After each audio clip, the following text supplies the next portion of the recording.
ओम सभी को नमस्ते। मंत्रोच्चारण। ओम सहनाववतु सहनौ भुनक्तु सह वीर्यं करवावहै तेजस्विनावधीतमस्तु मा विद्विषावहै। ओम शांति शांति शांति। योग दर्शन की कक्षा संख्या 234 है। विभूति पाद के 49वें सूत्र तक हमने विचार किया है। सत्वपुरुष अन्यता ख्याति मात्रस्य सर्वभाव अधिष्ठातृत्वं सर्वज्ञातृत्वं च। इसमें दो विशेष बात कही है। सर्वभाव अधिष्ठातृत्वम, समस्त सत्तात्मक जड़ पदार्थों का स्वामी अधिष्ठाता बनता है और उन पदार्थों का ज्ञाता सर्वज्ञातृत्वम, उन पदार्थों का ज्ञाता भी बनता है।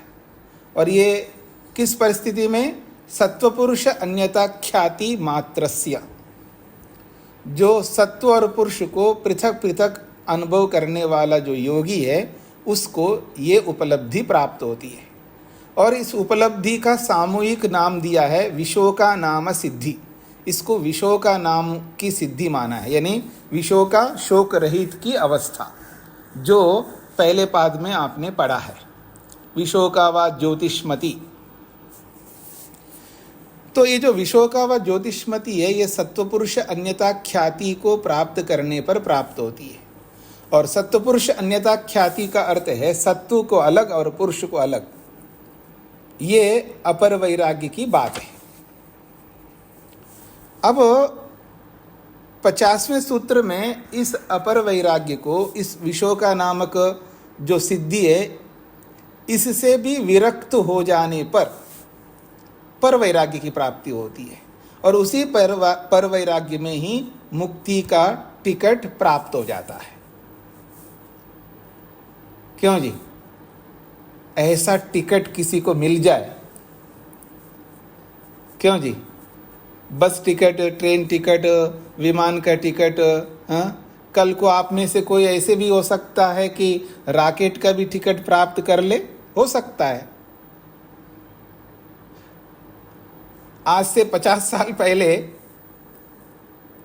बचपन में जब हम ऊपर देखते थे, कभी आवाज़ आती है विमान को जाते हुए, हो काश विमान में बैठते तो कैसा होता।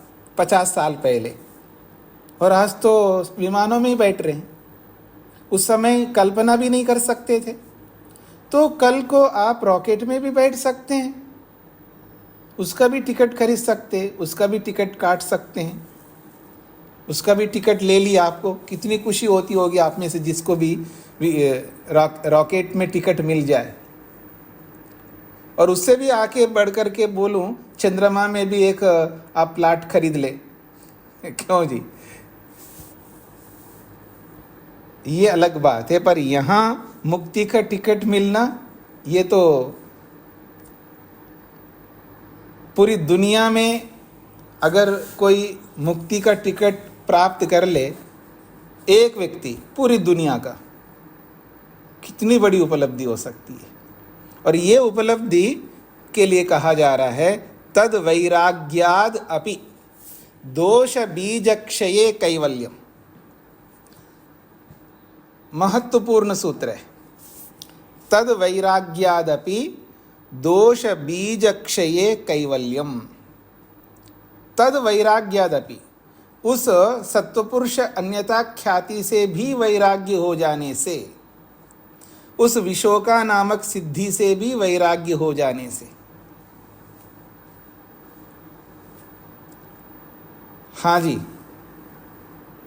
किसी को डायबिटीज है, मतलब कोई डायबिटिक व्यक्ति हो, उसको डायबिटीज है और उनको ये पता लग गया कि अब मेरे शरीर से डायबिटीज की जो बीमारी हो निकल गई, वो जो दुख है, शोक है, उससे मुक्त होता है। ये दुख ही है ना, रोज टैबलेट लेने वाले टैबलेट लेते हैं, या इंसुलिन लेने वाले इंसुलिन लेते हैं, और उसके लिए ये खाना वो नहीं, ये वो नहीं खाना है, बहुत सारे वहाँ पर पाबंदियाँ, बहुत सारी पाबंदियाँ हैं। तो वो सब से मुक्त हो गया, हाँ, शोक रहित हो गया। किसी के सिर पर बहुत बड़ा बोझा है जी, उसको किसी को 10 करोड़ का कर्जा है, किसी को 20 का, किसी को 50 का, और वो उतर जाए तो वो शोक रहित हो जाता है। ऐसे भौतिक समस्याओं से जो दुखी होते हैं उससे शोक रहित होना, और एक आंतरिक समस्याओं से भी शोक रहित होना। न काम सता रहा है, न क्रोध सता रहा है, न लोभ सता रहा है, न ईर्ष्या, कोई भी दोष सता नहीं रहा है उसको, उससे भी दुखी रहता है व्यक्ति। जितना बाहर से दुखी रहता है उतना नहीं, उससे कई गुना अधिक दुखी अंदर से रहता है व्यक्ति। बाहर के दुख को छुपा भी लेता है व्यक्ति, पता लगने नहीं देता व्यक्ति, उसको छुपा लेता है, उसको भुला सकता है, और अन्य अन्य कार्यों में लग कर के उससे अपने मन को हटा सकता है। लेकिन आंतरिक दुखों से कैसे छुपा ले, वो अंदर के ही है। तो बहुत सारे शोकों से रहित होता है व्यक्ति, भौतिक और आध्यात्मिक शोकों से। लेकिन उस विशोका नामक सिद्धि को पाने पर भी उसको अंतिम लक्ष्य की प्राप्ति नहीं हो पाती है। इसलिए कहा तद वैराग्यादपि, उस विशोका नामक सिद्धि से भी वैराग्य हो जाने से, उस सत्वपुरुष अन्यता ख्याति से भी वैराग्य हो जाने से,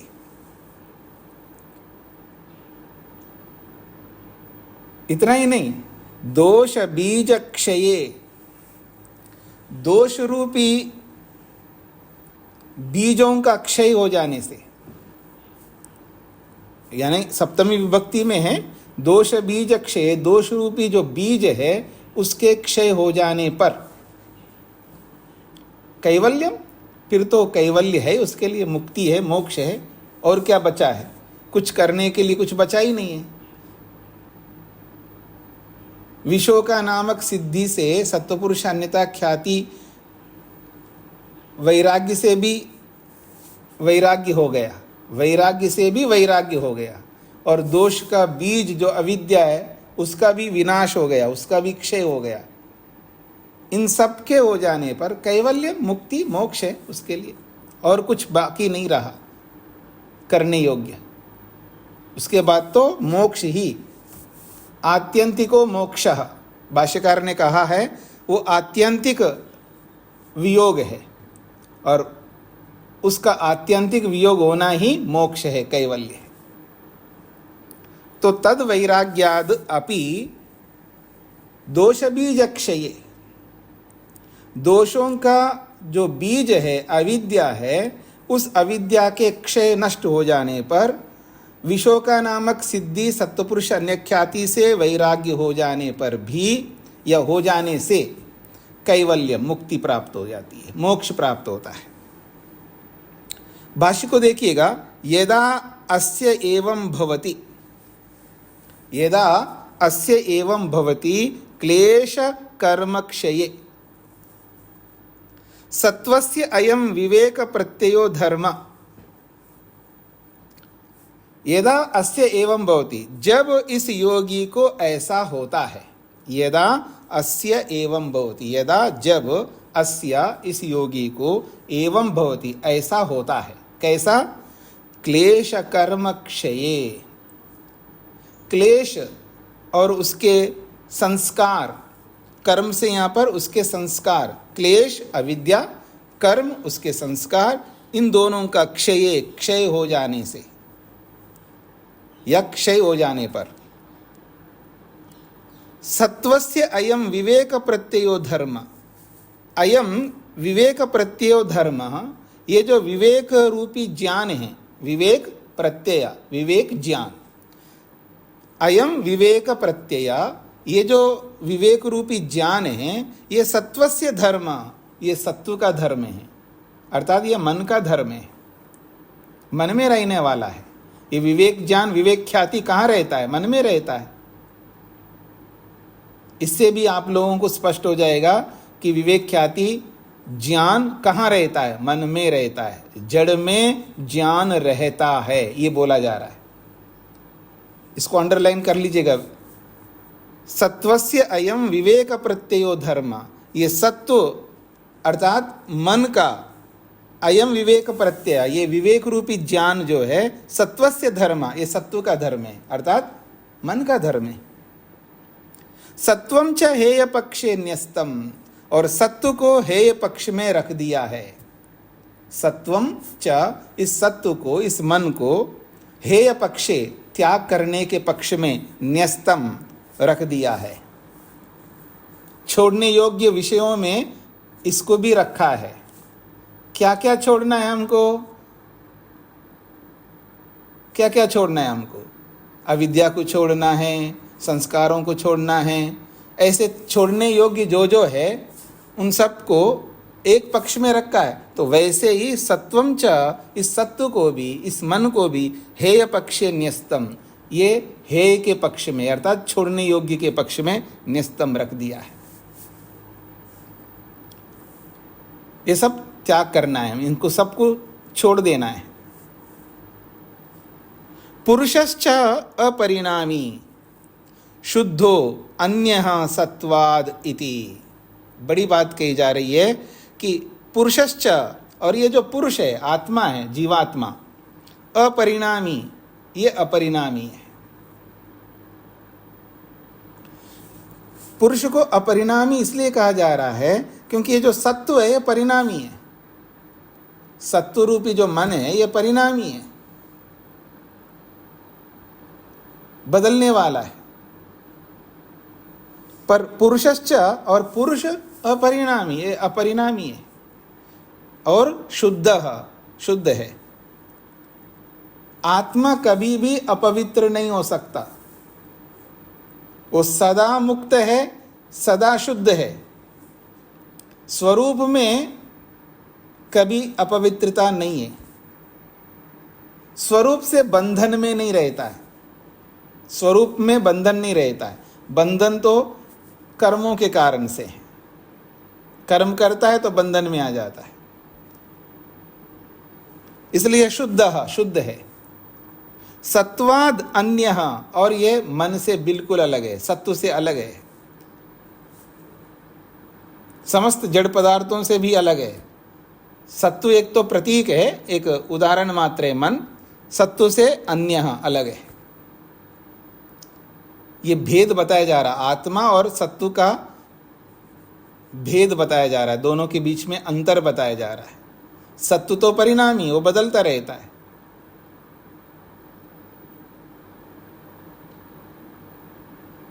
बेटे को देखो, बेटी को देखो, हाँ, पैसे को देखो, हाँ, घर को देखो, गाड़ी को देखो, मन में सात्विकता आती है। और शत्रु को देखें तो रासिकता आती है। और शराब और ऐसी चीज़ों को देखो तो तामसिकता आ जाती है। मन बदलता रहता है ना, परिणामी है, मन बदलता रहता है। रात को तामसिक हो जाता है, दिन में जो है रासिक हो जाता है मन, सुबह शाम जो है सात्विक हो जाता है। परिणामी है, बदलता रहता है। पुरुष नहीं बदल सकता, वो अपरिणामी है। पुरुषः च अपरिणामी, पुरुष तो अपरिणामी है। सुबह देखो, रात को देखो, जब भी देखो, मुक्ति में देखो, बंधन में देखो, एक समान रहता, अपरिणामी और शुद्ध है।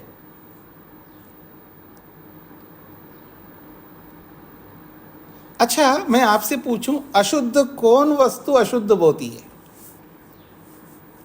अशुद्ध वस्तु कौन अशुद्ध वस्तु बनती है और कौन वस्तु अशुद्ध नहीं बनती है?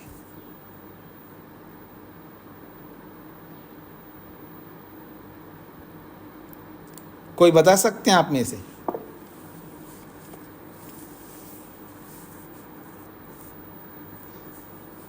हाँ जी, पुष्पलता जी।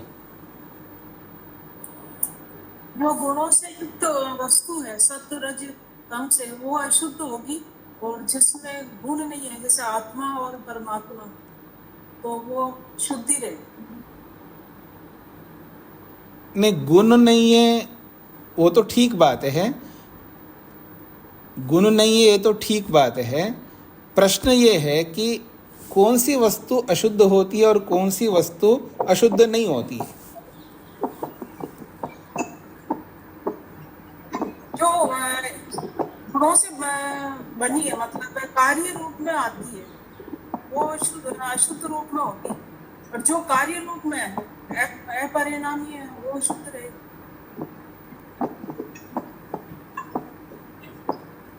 विष्णु जी बताइए।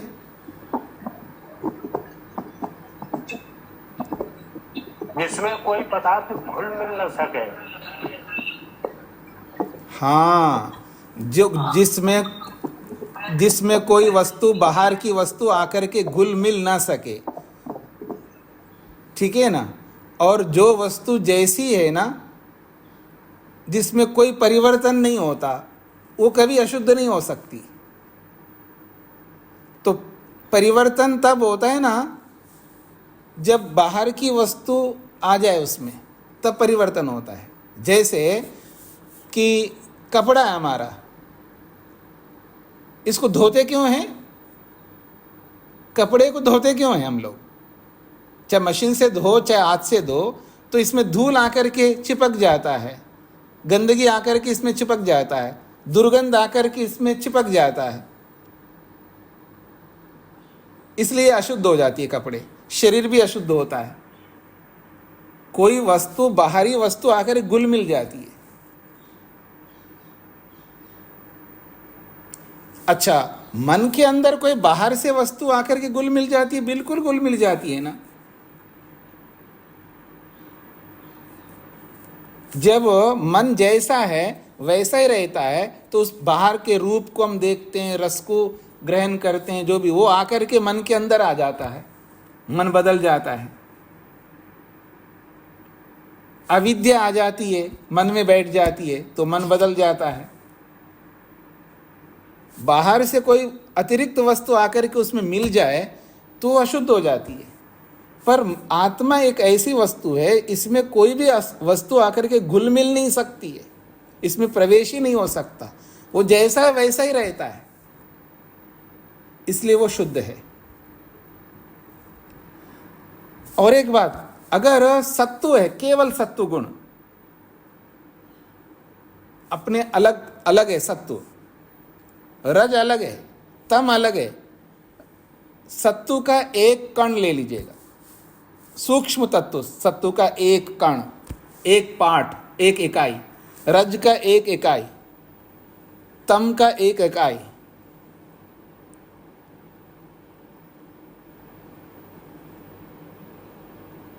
और अलग ही रखना उसको, सत्व को अलग रखना, उसमें कोई भी आकर के घुल मिल नहीं रहा है, वो मूल तत्व है।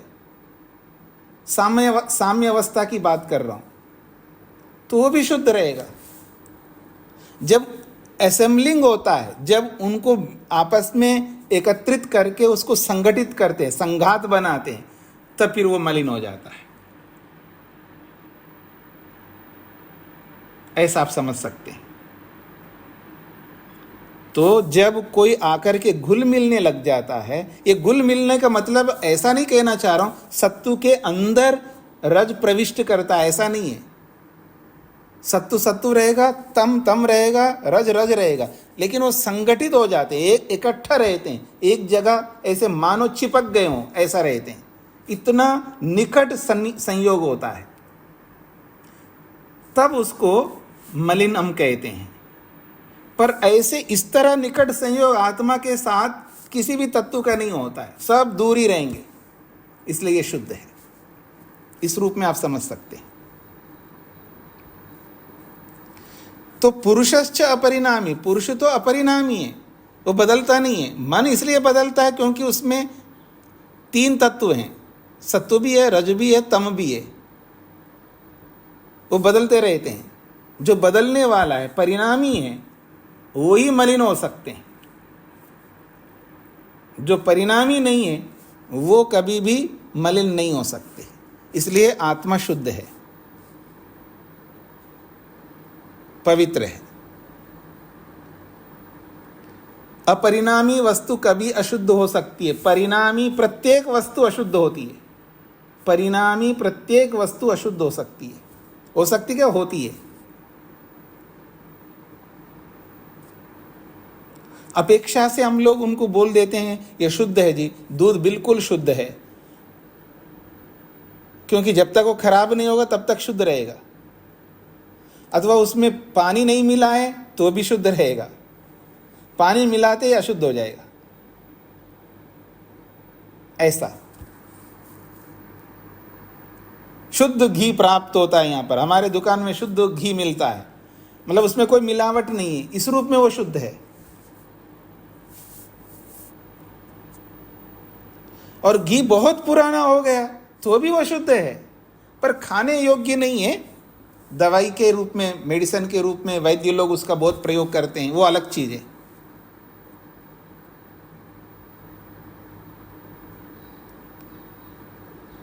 तो परिणामी वस्तु अशुद्ध होती है और अपरिणामी वस्तु शुद्ध होती है। और परिणामी से अपरिणामी वस्तु अलग है, इसलिए कहा अन्यः सत्वात्। ये जो पुरुष है ये सत्व से अलग है, भिन्न है।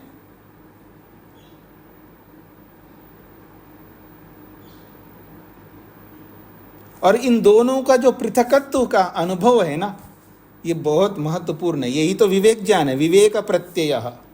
आत्मा को अलग और मन को अलग, रूप को अलग, आत्मा को अलग, स्पर्श को अलग, आत्मा को अलग।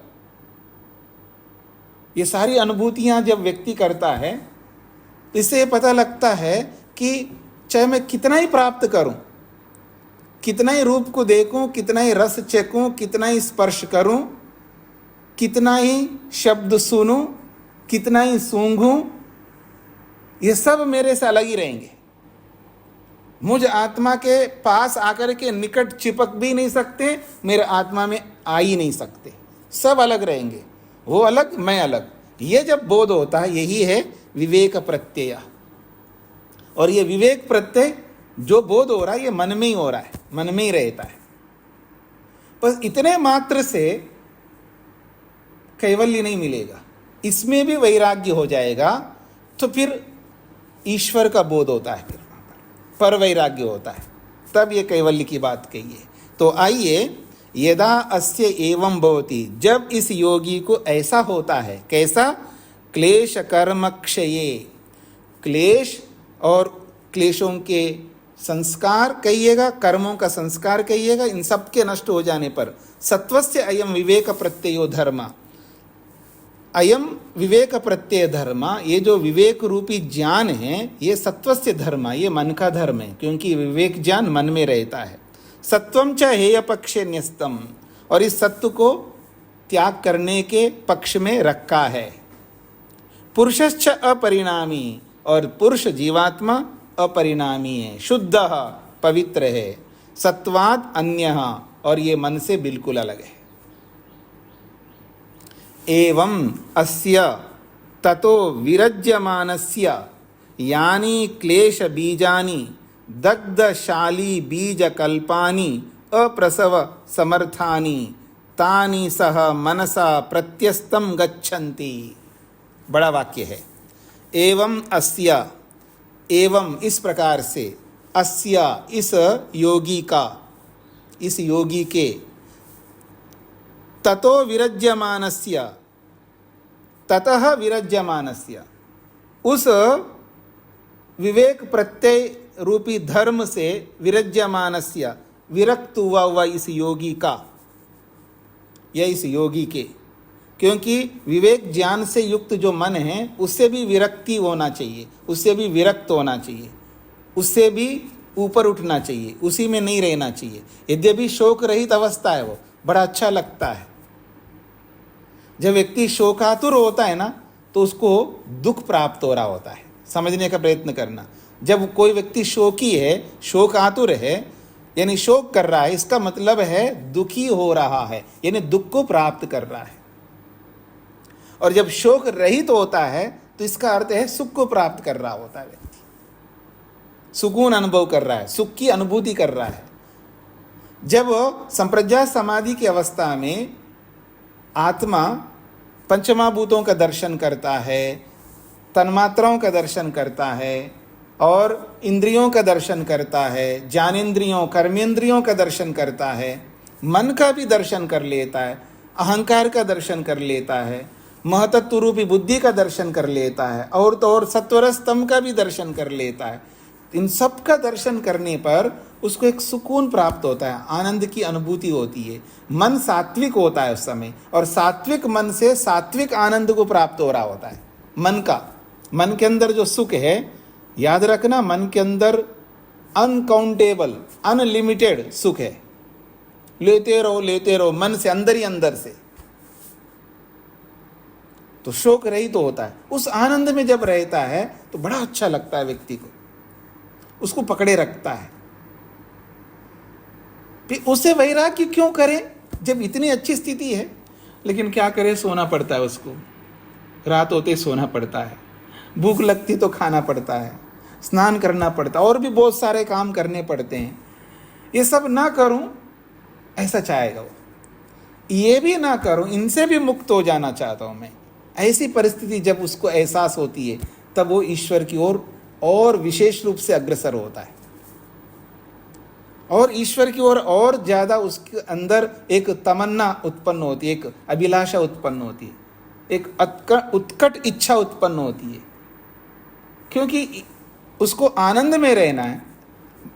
उदाहरण के लिए मैं बोलूँ आप लोगों को, मन बड़ा अच्छा लग रहा है, आपका ध्यान रोज अच्छा ध्यान लग रहा है, और ध्यान के समय में कोई आ जाए आपके सामने, आ टपके कोई आपके अपने ही निकट के कोई व्यक्ति, आप उससे नहीं छोड़ना चाहते, उस ध्यान को नहीं छोड़ना चाहते। ये कब होगा? जब आपका ध्यान वास्तव में अच्छा हो रहा हो। तो वैसे हाँ जी बहुत अच्छा ध्यान करता हूँ आप लगते, और कोई ऐसा आ जाए, बेटी आ जाए, ध्यान जाए कहीं, बेटी में अब इन्वॉल्व हो जाएंगे, शादी में इन्वॉल्व हो जाएंगे, पैसे में इन्वॉल्व हो जाएंगे, और अन्य कामों में इन्वॉल्व हो जाएंगे। लेकिन वास्तव में जिसको आप ध्यान कहते हैं, वास्तव में जिसको आप समाधि कहते हैं, भले संप्रज्ञात समाधि हो, जब उससे युक्त हम रहेंगे, संप्रज्ञात समाधि भले ही ना लगा हो लेकिन बहुत अच्छा ध्यान लग रहा हो, तो आप उसको नहीं छोड़ सकते। ये व्यवहार बता देगा कि आपका ध्यान बहुत अच्छा हो रहा है, जाए भाड़ में पैसा जाए, कुछ भी हो जाए, पर मैं वो नहीं छोड़ सकता। तो ऐसी अच्छी उत्तम स्थिति में रह करके भी व्यक्ति उससे भी वैराग्य इसलिए प्राप्त करना चाहता है क्योंकि वो बाधक बन रहा है, वो उसके उस आनंद को लेने में शरीर बाधक बन रहा है, उस आनंद को लेने में भूख बाधक बन रही है, उस आनंद को लेने में स्नान बाधक बन रही है, और अन्य काम करना पड़ता है शरीर में रहते हुए, वो सब बाधक बन रहे हैं। इन सारी बाधाओं को कैसे दूर कर सकता हूं? तो फिर एक स्टेप और आगे बढ़ना चाहता है, तब जाकर के इससे वैराग्य प्राप्त करता है।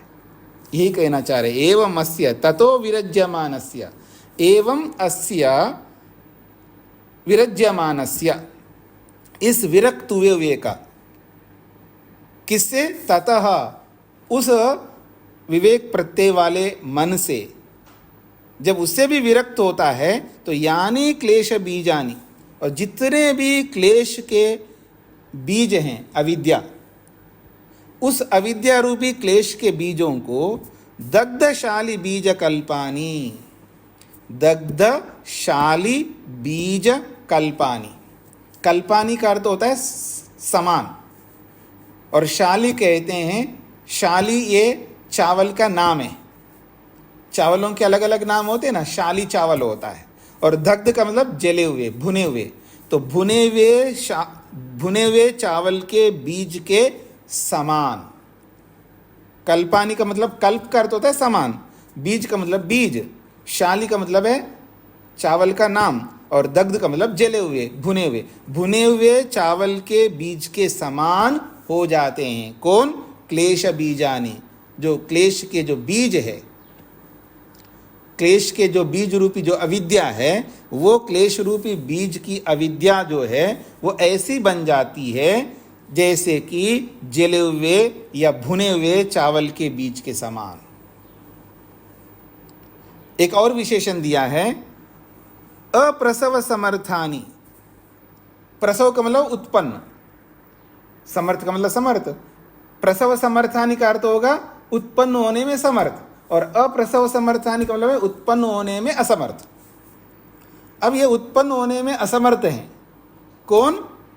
क्लेश बीजानी, क्लेश के बीज जो अविद्या है, अब वो उत्पन्न नहीं हो सकते, अर्थात अब राग उत्पन्न नहीं हो सकता, राग नहीं बन सकता है, उसमें न राग होगा न द्वेष होगा। अविद्या, अस्मिता, राग, द्वेष, अभिनिवेश, काम, क्रोध, लोभ, मोह, ईर्ष्या, अहंकार, कुछ भी बोलो आप, ये सब उत्पन्न नहीं हो सकते उसके अंदर। क्यों? क्योंकि दग्धशाली बीज कल्पानी, जैसे जले हुए चावल के बीज होते हैं वैसे ही ये क्लेश के बीज हो गए हैं। अप्रसव समर्थानी, अब ये उत्पन्न होने में असमर्थ हो गए हैं, अब ये उत्पन्न नहीं हो सकते, उस व्यक्ति के जीवन में ये पैदा नहीं हो सकते। पैदा हो नहीं सकते लेकिन रहते हैं,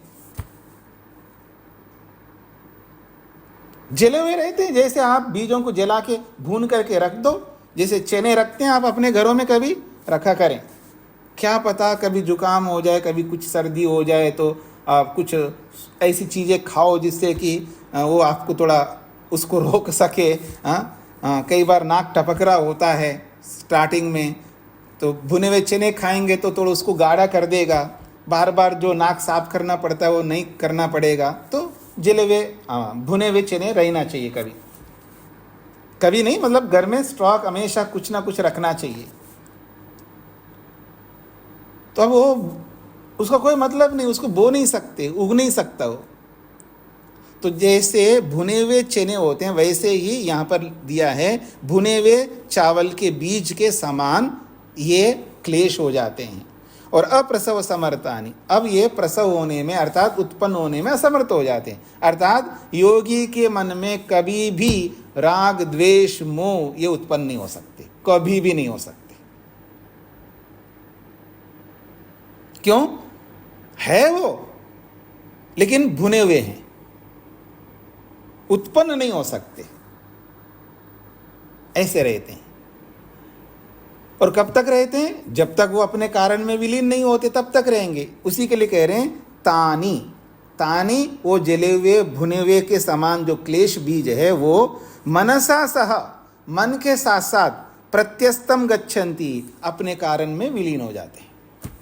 जब वो मुक्ति में जाने लगता है तब तानी, तानी क्लेश बीजानी, वो जो क्लेश रूपी बीज है, कैसे? जो दग्धशाल बीज कल्पानी, जो जले हुए भुने हुए चावल के बीज के समान बने हुए जो क्लेश रूपी बीज है, वे जो कि अप्रसव समर्थानी, उगने में असमर्थ हैं, ऐसे क्लेश बीज मनसा सह, मन के साथ साथ प्रत्यस्तम गच्छन्ति, वो अपने कारण में विलीन हो जाते हैं। अब कहते हैं तेषु प्रलीनेषु, तेषु प्रलीनेषु पुरुषः पुनः इदं तापत्रयं न भुंक्ते।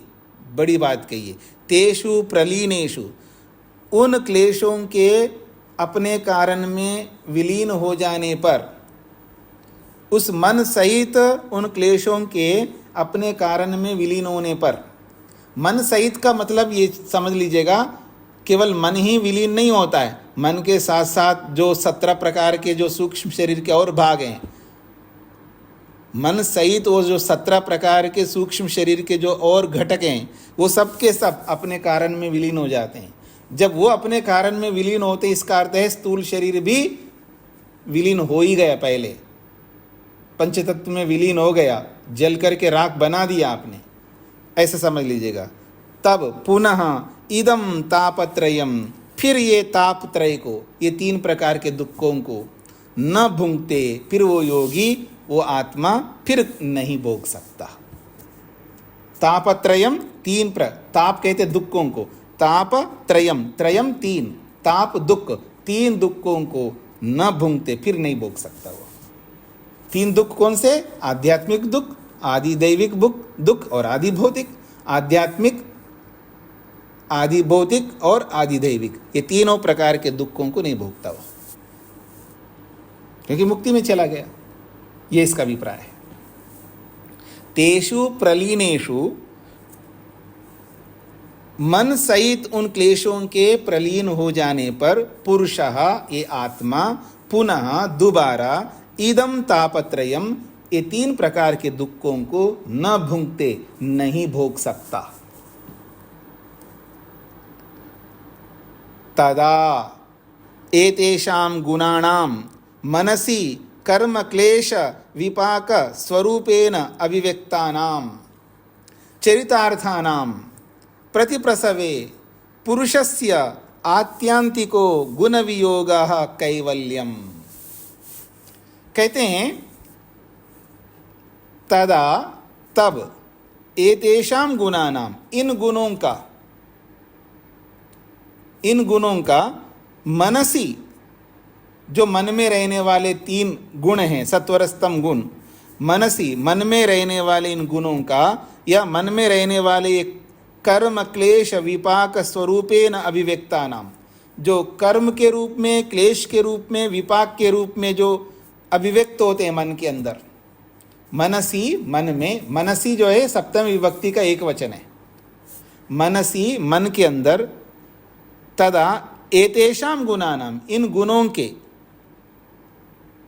सत्वरस्तम ये जो गुण हैं, इन गुणों के जो कर्म हैं, क्लेश है और विपाक है। तो कर्म, क्लेश और विपाक के स्वरूप से जो अभिव्यक्त होते हैं मनसी, मन के अंदर, वो अभिव्यक्त होने वाले चरितार्थानम, अब चरितार्थ हो गए, उनका प्रयोजन पूरा हो चुका है। जो इन गुणों का काम है, सत्वरस्तम रूपी तीन गुणों का क्या काम है? भोग दिलाना और अपवर्ग तक पहुंचाना, और ये दोनों प्रयोजन पूरे हो गए तो चरितार्थानाम, ये गुणानाम के ये सारे विशेषण है।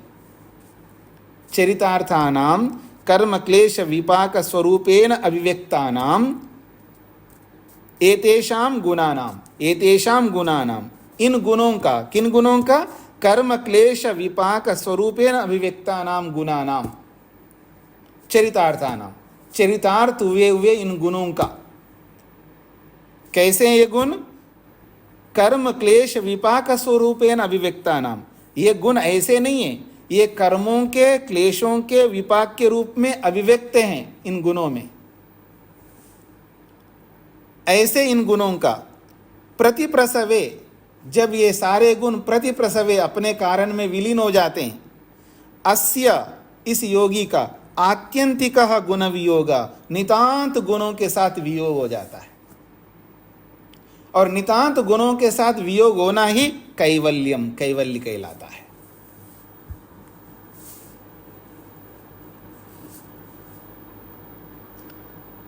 तदा, ऐसी स्थिति में आत्मा कैसा रहता है? तो का स्वरूप प्रतिष्ठा, अपने निज स्वरूप में प्रतिष्ठित होता है। आत्मा का जो एक्चुअल स्वरूप है, आज भी वही स्वरूप है हमारा, लेकिन हम अपने निज स्वरूप में प्रतिष्ठित नहीं है। जैसा आज हमारा स्वरूप है, ऐसा ही है। जब नितांत गुणों का वियोग होने पर, जब वो आत्मा जिस स्वरूप में रहता है, उसी स्वरूप में आज हम सब लोग हैं, लेकिन हम स्वरूप में प्रतिष्ठित नहीं है। कैसे हैं? आप में से कौन बताएंगे? परीक्षा हो जाएगी आपकी। एक ही हाथ खड़ा है। आज हम अपने स्वरूप में रहते हुए भी अपने स्वरूप का अनुभव नहीं कर रहे हैं, तो कैसे हैं हम लोग? हाँ जी, अनीता जी, आनंद, बोलिए। नमस्ते स्वामी जी।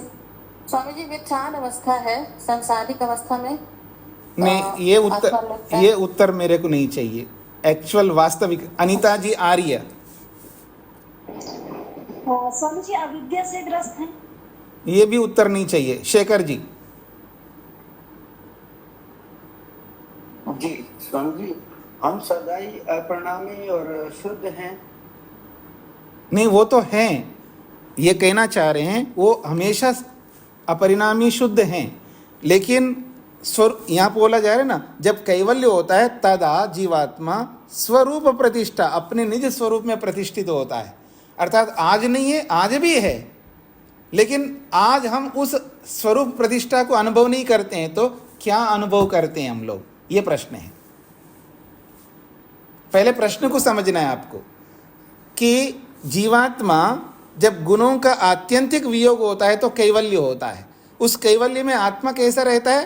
तदा स्वरूप प्रतिष्ठा, अपने स्वरूप में प्रतिष्ठित होता है, अपने निज स्वरूप को अनुभव कर रहा होता है। लेकिन आज नहीं कर रहा है, आज भी वैसा है लेकिन अनुभव नहीं कर रहा है वैसा, तो कैसे अनुभव करता है, ये प्रश्न है जी। क्योंकि उसका मतलब मन छूट गया, मन के साथ जो विकार जुड़े हुए थे वो सब खत्म हो गए हैं, तो अपने स्वरूप क्या गिरा है। आप सब लोग उत्तर दे रहे हैं, लेकिन जो उत्तर आना चाहिए, जब एग्जाम में, आजकल एग्जाम्स चल रहे हैं ना सब लोगों के, कोई नीट के एग्जाम हो गया, कोई एमसेट का हो गया, कोई फलाना हो गया, ऐसे वहाँ जो उत्तर, जो शास्त्र उनके बुक्सों में जो पढ़ाया जाता है ना, उसके अकॉर्डिंग जब उत्तर आता है तभी तो उनको मार्क्स मिलते हैं। आप अपने ढंग से सॉफ्टवेयर की व्याख्या, आप अपने ढंग से व्याख्या नहीं कर सकते। सॉफ्टवेयर के बुक में सॉफ्टवेयर की जो परिभाषा दी है उसी के अकॉर्डिंग आपको लिखना होगा। सबसे पहले ममता जी ने हाथ खड़ा किया था, बताइएगा। जी आचार्य जी, हम वृत्ति सारूप्य में प्रतिष्ठित है। हाँ, ये उत्तर चाहिए था। वृत्ति सारूप्यम इतरथा तदा द्रष्टु स्वरूप अवस्थानम। इसके बाद में वृत्ति सारूप्यम में है। आज वृत्ति को और अपने आप को अलग हम नहीं समझते हैं। वास्तविकता ये है, आज हमारी स्थिति, हम वृत्ति सारूप्यम से युक्त हैं। वृत्ति को और आत्मा को अलग नहीं देख सकते। शब्दों में भले आप मान ले, लेकिन व्यवहार में बिल्कुल हम नहीं कर सकते। वृत्ति सारूप्यम को हटा ही नहीं सकते। अगर वृत्ति सारूप्यम को वही हटाता है जिसको वैराग्य मिलता है, सत्वपुरुष अन्यता ख्याति की प्राप्ति हुए बिना वो वृत्ति को अलग और अपने आप को अलग देख ही नहीं सकता। हो कितना ही योग्य हो, कितना ही बुद्धिमान हो, कितना ही समझदार हो, आप कह सकते हो, वो अलग देख ही नहीं सकता। व्यवहार में वो वृत्ति सारूप्यम के रूप में ही देखता है। यानी पंच की बात सिर माथे, लेकिन परनाला पतनाला जो भी बोलो वहीं गिरेगा, वो वाली स्थिति हमारी। तो यहाँ कहा जा रहा है तदा स्वरूप प्रतिष्ठा, जब आत्यंतिक गुणों का वियोग होता है उस स्थिति में जीवात्मा स्वरूप प्रतिष्ठा, वो जो पहले पाद में तीसरा सूत्र पढ़ा है ना, तदा द्रष्टु स्वरूपेवस्थानम, तदा उस स्थिति में, किस स्थिति में? योगश्चित्त वृत्ति निरोधा, जब निरुद्ध अवस्था आ जाती है, जब निरुद्ध अवस्था में जो असंप्रज्ञा समाधि लगती है, तब कैसा होता है? तदा द्रष्टु स्वरूप अवस्थानम। तो महर्षि वेदव्यास जी ने व्याख्या की है, जीवात्मा अपने स्वरूप में प्रतिष्ठित होता है। वही वाली बात यहां पर बताई जा रही, तदा स्वरूप प्रतिष्ठा, अपने निज स्वरूप में स्थित होता है। वास्तव में, एक्चुअल में मैं क्या हूं तब समझ रहा होता है आत्मा। आज हम नहीं समझ रहे होते। चिति शक्ति रेवा, क्या समझ रहा होता है? मैं केवल चिति शक्ति हूं। चिति शक्ति एवा, मैं केवल आत्म स्वरूप हूं, मैं केवल चेतन स्वरूप हूं। वैसे तो एक ही स्वरूप है जीवात्मा का। सत्यार्थ प्रकाश आपने पढ़ा है तो स्वामी दयानंद लिखते हैं, वैसे तो आत्मा केवल चेतन स्वरूप है, ज्ञान स्वरूप है। वैसे अगर आप विस्तार से समझना चाहते हो तो 24 स्वरूप है उसके, लेकिन वैसे तो एक ही स्वरूप है। उसी को कहा एक स्वरूप को चिति शक्ति एवा, वो केवल चेतन स्वरूप है। पुरुषः, वो कैसा है? केवल चेतन स्वरूप पुरुष है। ये कैवल्य की स्थिति में ऐसा होता है आत्मा। 50वां सूत्र पूरा हो गया। अब किसी का कोई प्रश्न हो सूत्र पर, भाष्य पर, तो पूछ सकते हैं। प्रहलाद जी। नमस्ते गुरु जी। जी। अभी जो आपने स्थिति स्वरूपम बताया, उसका दूसरा अस्मिता क्लेश कह सकते हैं? नहीं, अस्मिता क्लेश देखिएगा, अस्मिता क्लेश तो अविद्या वाला है। नहीं, तो अभी समझ में नहीं आया है, अपने जात को नहीं पहचानता है, बाद में पहचानता है। फिर बोलिए, मैं पकड़ नहीं पाया, क्या कहना चाहते हैं आप? जब कैवल्य प्राप्त होता है तो अपने आप को पहचानता है जी, लेकिन उसके पहले नहीं पहचानता है, अभी नहीं पहचानता है, वो अस्मिता क्लेश के अंदर में आएगा। हाँ हाँ मेरा प्रश्न है। हाँ, बिल्कुल अस्मिता क्लेश के अंतर्गत आएगा। ये जो जी, यही कंफ्यूजन था। वृत्ति सारूप्यम, जी वृत्ति सारूप्यम जो है ना, वृत्ति सारूप्यम, वो अस्मिता क्लेश के अंतर्गत आएगा। बिल्कुल ठीक है जी जी जी, धन्यवाद जी। और किसी का कोई प्रश्न? शेखर जी। जी स्वामी जी, यहाँ कह रहे हैं ना चिति शक्ति, तो स्वामी जी वो मतलब एक ज्ञान स्वरूप हो जाता है, उसको अपना एहसास तो नहीं है, बस वो ज्ञान है। देखिए, ज्ञान है का मतलब वो ज्ञान ही तो आत्मा है, चिति शक्ति ही तो आत्मा है। चिति शक्ति एवं पुरुषा, पुरुष चिति शक्ति रूप है, चेतन स्वरूप है, तो अपनी अनुभूति तो करेगा ना वहां पर। वो स्वामी जी उसको अपनी अनुभूति के लिए मन की आवश्यकता नहीं पड़ेगी, मतलब वो ज्ञान स्वरूप है। नहीं नहीं नहीं, देखिए जब मुक्ति में रहता है तो उसको कोई मन की आवश्यकता नहीं होती है, वहां पर ईश्वर सहयोग करता है। संसार की दशा में मन सहयोग करता है, मन बना के भगवान ने हमको दिया, मन के माध्यम से अपने को अनुभव करता है। और मुक्ति में ईश्वर सहयोग करता है तो वहां अनुभव करता है। अनुभव करने का सामर्थ्य जीवात्मा के पास है, पर उतने सामर्थ्य से वो बिना किसी के सहयोग लिए वो अनुभव नहीं कर सकता।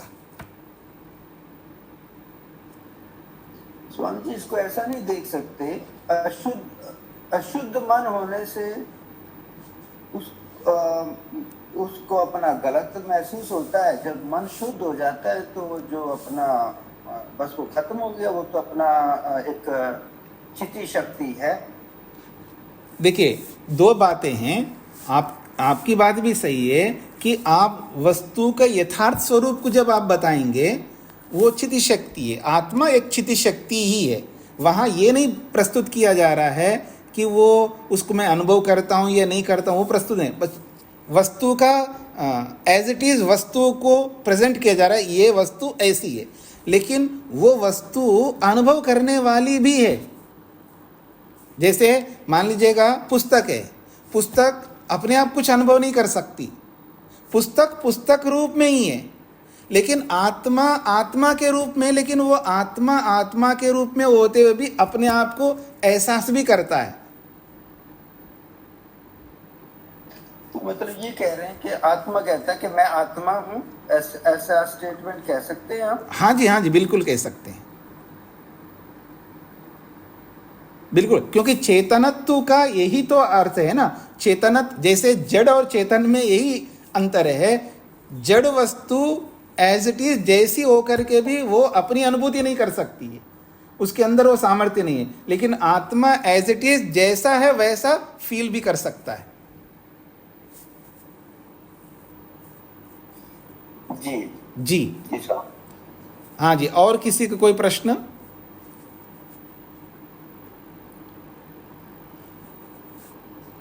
तद वैराग्यादपि दोष बीज क्षय कैवल्यम, महत्वपूर्ण सूत्र है जी, प्रश्न हो तो पूछ लीजिएगा। चेतन जी। स्वामी जी, आपने कहा आदमी सदा मुक्त है ये आत्मा, तो कभी बद्ध कभी मुक्त नहीं है। स्वतंत्र रूप से आत्मा का स्वरूप है कि वो बंधन में नहीं है। वो शरीर आदि जब मिल जाते हैं तो बंधन को प्राप्त होता है, जब ये नहीं मिलता है तो वो बंधन से रहित होता है। स्वतंत्र रूप से आत्मा बंधन में नहीं है, ये इसका अभिप्राय है। नित्य शुद्ध मुक्त स्वभाव ऐसा कहा है महर्षि कपिल ने, जीवात्मा को नित्य शुद्ध मुक्त स्वभाव कहा है। वो नित्य भी है, शुद्ध भी है, मुक्त भी है। तो वो मुक्तत्व का मतलब यह है उसके स्वरूप में कोई ऐसा नहीं है कि वो बंधा हुआ हो, किसी के स्वरूप में बंधन में नहीं है, लेकिन जब शरीर आदि के साथ जुड़ जाता है तो वो बंधन में आता है, और शरीर से हट जाता है तो वो मुक्त हो जाता है। इस रूप में बंधन और मुक्त है, लेकिन स्वतंत्र रूप से उसका जो स्वरूप में देखेंगे तो बंधन में नहीं है। ये इसका अभिप्राय है। हाँ जी, प्रेम कुमार जी।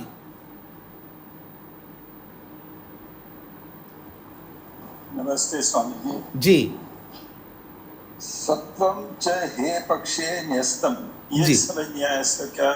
सत्वम का मतलब है जो मन है, जिस मन के अंदर विवेक प्रत्यय आदि है, जो मन के अंदर जो भी उसके स्वरूप है, इस सब मन को, मन के अंदर रहने वाले सबको हेय पक्ष मतलब छोड़ने योग्य पक्ष में, न्यस्तम का मतलब है रख दिया है। मन को, मन के अंदर रहने वाले जितने भी गुण हैं उन सबको हेय, हेय का अर्थ होता है छोड़ने योग्य, और पक्ष का मतलब है पक्ष, तो छोड़ने योग्य के पक्ष में न्यस्तम रख दिया है। जी ठीक है स्वामी। नरेंद्र जी। स्वामी जी ओम। जी स्वामी जी, जैसे प्रलय काल में ये जीवात्मा, जो मुक्त जीवात्मा है, तो उस समय भी आनंद को भोगता रहता है या मूर्छित अवस्था में रहता है? नहीं नहीं, जो बद्धात्मा है, हम जो शरीर में रहने वाले हैं, जब प्रलय होता है तो हम लोग ही मूर्छित रहते हैं। जो मुक्तात्मा है वो सदा मुक्त रहेंगे, सदा आनंद में रहेंगे। जी धन्यवाद। शेखर जी। जी स्वामी जी, मैं फिर इसी बात को दोबारा पूछ रहा हूँ स्वामी जी। मतलब आत्मा हम कह रहे हैं सदा मुक्त है, अपरिणामी है, शुद्ध है, वो तो है ही सदा, और मन के कारण ही मतलब वो बंधन में है, या मन के कारण ही मोक्ष में है? मतलब आत्मा तो सदा ही है, मन ही उस मन के कारण, मन ही बंधन में है या मन मुक्त है? हम ऐसा नहीं कह सकते स्वामी जी, क्योंकि आत्मा तो सदा ही आज भी मेरी आत्मा मोक्ष में है। मतलब नहीं, इसको ऐसा नहीं बोलते हैं, व्यवहार में ये नहीं चलेगा, क्योंकि हाँ, आज हम मोक्ष में नहीं हैं, हम तो बंधन में हैं, क्योंकि शरीर के साथ जुड़े हुए हैं, और बद्ध अवस्था में हमें दुख भी रहता है ना, दुख का भी अनुभव करते हैं। जो मोक्ष में रहता है वो दुख का अनुभव नहीं कर सकता।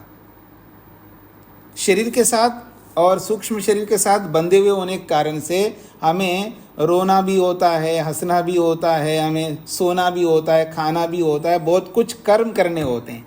जब कर्म रहित होता है, कर्म से मुक्त होता है, वो दो अवस्था में होता है। जैसा अभी किसी ने पूछा था, नरेंद्र जी ने, कि प्रलय अवस्था में आत्मा कर्म नहीं कर रहा होता, लेकिन वो वह मूर्छित जैसा होता है, अर्थात वो अनुभव ही नहीं कर सकता प्रलय काल में, क्योंकि प्रलय काल में उसका सूक्ष्म शरीर रहेगा नहीं, वो भी समाप्त हो गया, वो भी प्रलय को प्राप्त हो गया।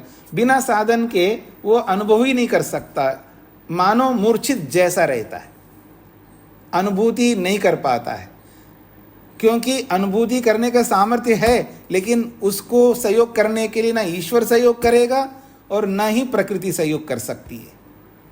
लेकिन मुक्तात्मा जो है उसको ईश्वर सहयोग करता है, या यूं कहिएगा वो अपने सामर्थ्य को उपयोग मुक्ति में कर सकता है, ऐसा भी आप बोल सकते हैं। बद्ध अवस्था में अपने सामर्थ्य को प्रयोग नहीं कर सकता, ये भी बोल सकते हैं आप। जी गुप्ता जी।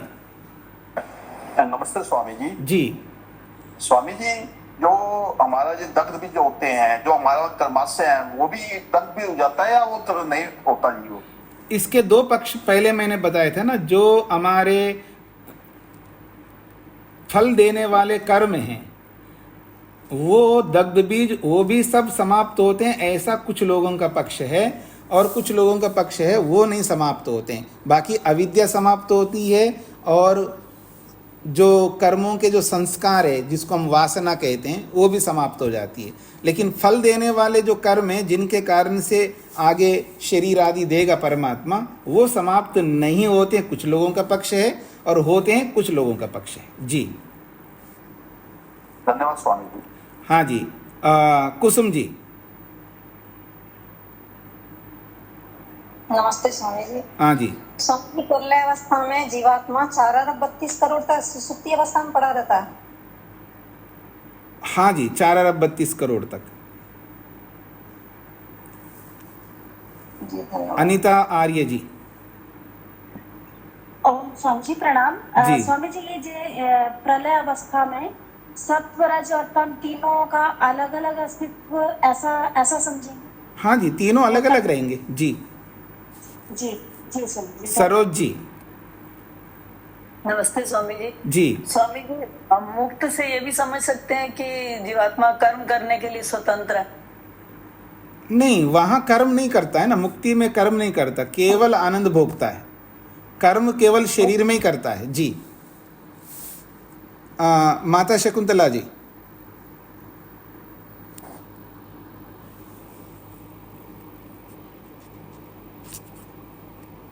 माइक खोलिए पहले। स्वामी जी प्रणाम। जी। इस पैरे में सेकंड दूसरी लाइन से एवं अस्य ततो विरज्यमान से यानी क्लेश बीजानि दग्धशाली बीज कल्पानि प्रसव समर्थानि तानि, ये 3 पंक्तियां जो है स्वामी जी, हाँ जी, ये कठिनाई दे रही है। एवं अस्य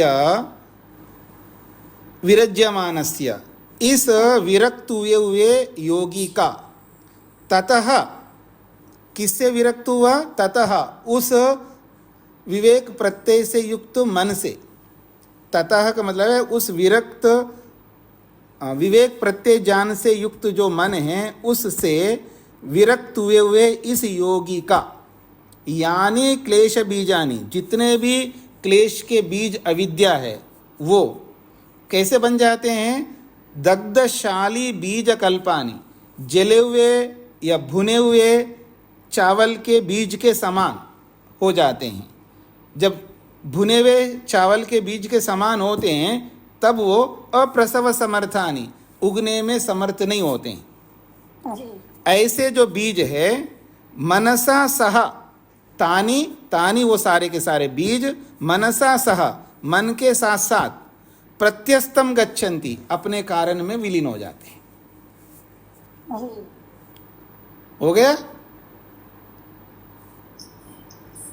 स्वामी ये प्रलीनेशु वाली लाइन भी होनी चाहिए। तेषु प्रलीनेषु, उन सारे बीज और मन आदि के अपने कारण में विलीन हो जाने पर पुरुषः, ये जीवात्मा, पुनः दोबारा इदम तापत्रयम, इस 3 प्रकार के दुखों को, आध्यात्मिक आदि दैविक आदि भौतिक दुखों को न भोगते, फिर नहीं भोग सकता। जी स्वामी जी धन्यवाद। ये प्रलीनेशु का क्या अर्थ होगा? विलीन, कारण में विलीन होने पर। स्वामी जी धन्यवाद। जी बहुत बहुत धन्यवाद। तो मैं इसको और कौन है? प्रेम सागर जी। स्वामी जी नमस्ते जी। जी। स्वामी जी, ये बाद अवस्था में होते हुए जो जीव आत्मा अपनी चेतन शक्ति या अस्मिता शक्ति के कारण ही संस्कारों के अनुरूप शरीर के साधनों, शरीर आदि के साधनों का प्रयोग करता हुआ दुख और सुख का अनुभव करता है अपनी चेतन शक्ति का कारण। जी ठीक है, बिल्कुल।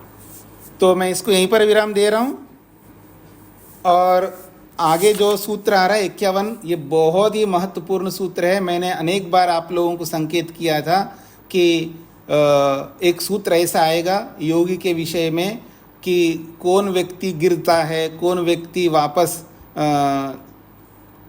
दुख सागर में आता है, कौन व्यक्ति नहीं आता है, कौन आगे कभी गिरता नहीं है। तो इस बात को लेकर के 51वां सूत्र बहुत महत्वपूर्ण है, इसकी चर्चा विस्तार से करेंगे।